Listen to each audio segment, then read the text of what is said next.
this past week there was a lot of speculation about Bernie Sanders running for president again in 2020. And I am willing to come out right now and say they might not want to support this same guy for the progressive movement in 2020, and I'll explain why. What he did in 2016 did bring progressives much further to the front of the American political discussion sphere than they had been previously. Yes, he did a lot for them in 2015 and 2016 to improve the status of progressive politicians in the U.S. After that, though, he kind of took a few steps back. And the first thing he did to do that was endorsing Hillary Clinton.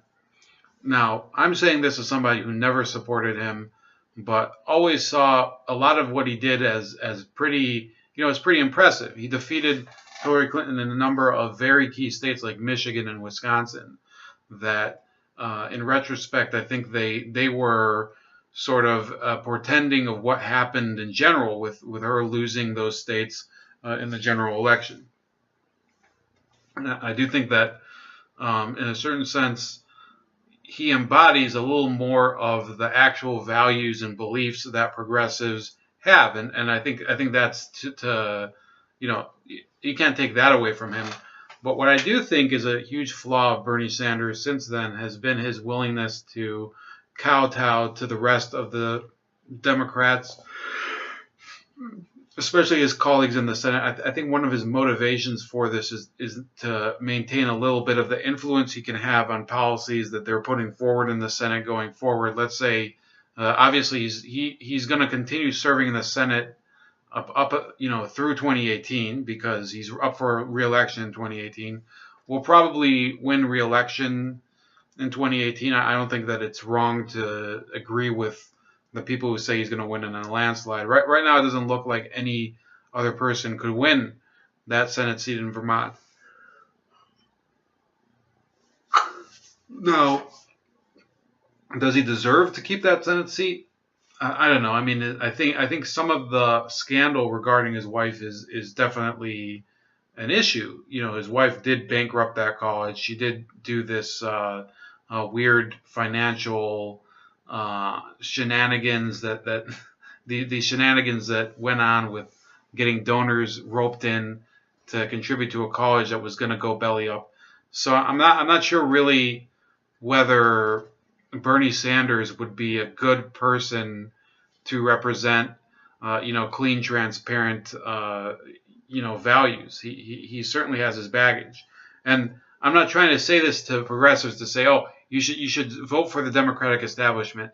No, I would never say such a thing. I'd say that I would say though that there are people who are coming up, and they are progressives that would probably be much better than Bernie.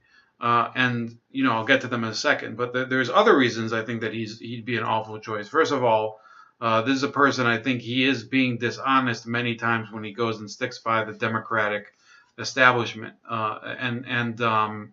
He's somebody he's stabbed his own supporters in the back several times. When Tim Canova was running against Debbie Wasserman Schultz during the 2016 primaries, you had Bernie, who for a while was trying to fight the Democratic establishment. So suddenly he called his horses back and let Canova lose. He didn't go out there and really campaign and give his all for Tim Canova, who'd done it for him.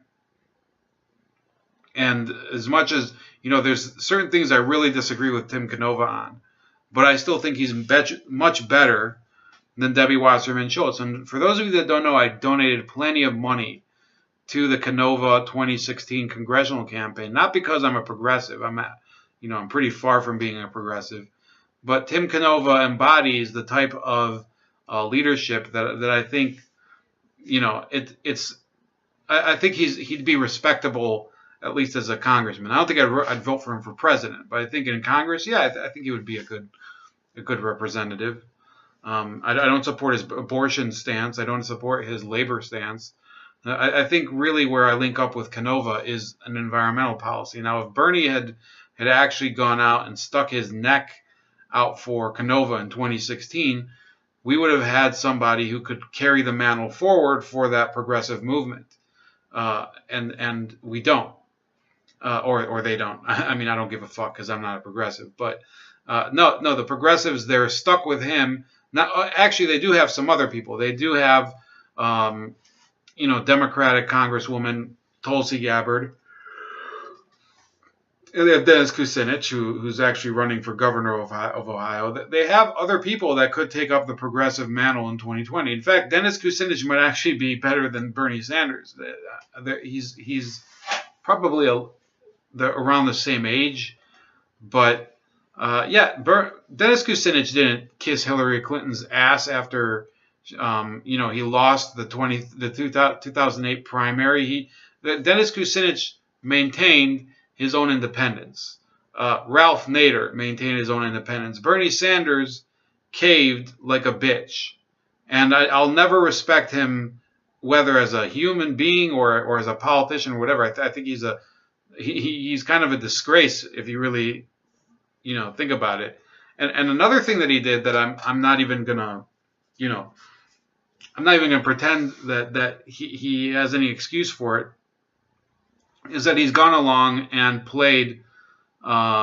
he's played along with his fellow Democratic colleagues, and he continues to say that he's independent, but he's not, because he continues to maintain that this charade of a Russia investigation is a thing. No, Bernie, you're an idiot. If you think this, then you deserve all of the crap that they've shoveled at you since you ran for president. Unless it is that they're paying you off or something, in which case,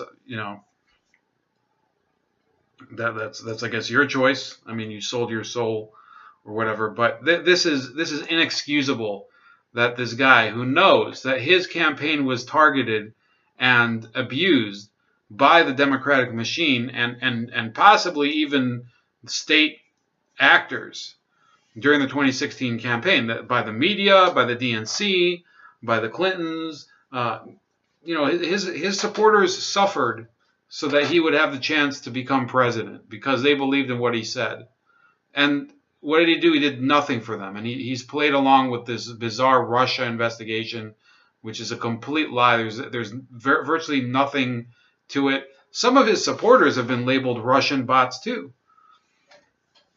That's the irony here, that you have this guy, he's supposedly standing up for the common man, and when it comes time for him to reciprocate for his supporters, he's not standing up for the common man. He's standing up for the establishment. He's standing up for the deep state and the intelligence agencies. So no, fuck Bernie. 2020, exactly what's going to happen, I don't know. He could end up having a very successful run again, but does he deserve it? Absolutely not. He did things since bowing out that I think they're irredeemable acts.